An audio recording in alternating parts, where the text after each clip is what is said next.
अस्सलाम वालेकुम सामीन। 11 सफर मुज़फ़्फ़र और 29 अगस्त है। खबर का उन्वान है, साबिक वज़ीर आज़म को अदालत से राहत मिल गई है।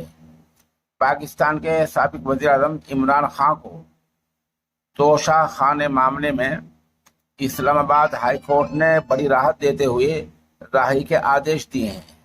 बता दें कि ज़ेली अदालत ने इस मामले में 5 अगस्त को पाकिस्तान तहरीक इंसाफ पीटीआई के सदर को कसूरवार ठहराया था।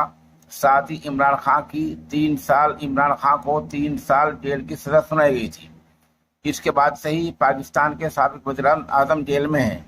उन्होंने फैसले को इस्लामाबाद हाई कोर्ट में चुनौती दी थी। खान पर इल्ज़ाम है कि साल 2018-2022 के इख्तिदार के दौरान उन्होंने और उनके ख़ानदान ने वज़ीर आज़म की हैसियत से जो तोहफ़े उन्हें और जो हदाया मिले थे उनके आदाद शुमार ठीक से पेश नहीं किए, उनमें करप्शन घपला किया है। बहरहाल इस्लामाबाद हाई कोर्ट ने उनकी राय का आदेश दे दिए हैं और इस सज़ा को मुअत्तल कर दिया है।